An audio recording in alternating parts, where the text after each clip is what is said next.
কত কৃষকের জমি ডুববে, কত মানুষ সাফার করবে এভরি ইয়ার তোমাদের গাফিলতির জন্য। তোমরা বিদেশে গিয়ে গিয়ে সব টাকা দিয়ে আসছো, নাম কিনে একটা মেডেল পরে চলে আসছো, আর দেশের লোক টাকা পায় না। জিএসটি নিয়ে কয়েকদিন খুব প্রচার হলো। আজকে কাগজে দেখবেন আমরা একটা অ্যাড করেছি বাংলা কাগজগুলোতে, কোন কোন জিনিসের ওপর কি কি জিএসটি কমেছে, এবং তার জন্য একটি পয়সাও সেন্ট্রাল গভর্নমেন্টের নয়, প্রত্যেকটা স্টেটের জিএসটি থেকে কাটা হয়েছে। আমি খুশি আমাদের থেকে কাটা হয়েছে 20,000 কোটি টাকা। এর জন্য আমাদের রেভিনিউ লস হবে। এই পরিস্থিতির মধ্যেও 20,000 কোটি টাকা আমাদের রেভিনিউ লস হবে, কিন্তু তাতেও আমি যেখান থেকে জোগাড় করবো, কিন্তু মানুষের লাভ হবে, এটা আমার কাছে বড় ব্যাপার। কারণ এই চিঠিটা প্রথম আমিই করেছিলাম এবং আমরাই একটা ইম্পর্টেন্ট রোল প্লে করেছিলাম। কেন মানুষের স্বাস্থ্য বিমায় বসানো হবে বলুন জিএসটি? লাইফ আমরা স্বাস্থ্য সাথীতে ইন্স্যুরেন্স দিই, কিন্তু আমরা দিই। আর এই সুযোগে তুমি এক হাত দিয়ে না আর এক হাত দিয়ে বাড়িয়ে দেবে।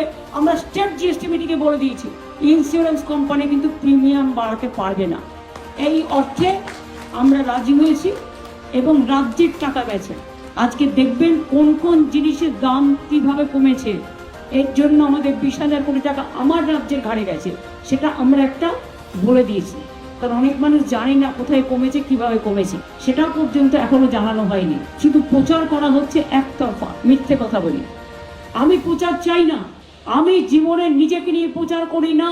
আমি বাংলাকে ভালোবাসি, এটা আমার ধর্ম, এটা আমার কর্ম, এটা আমার মাতৃভূমি, এটা আমার পিতৃভূমি।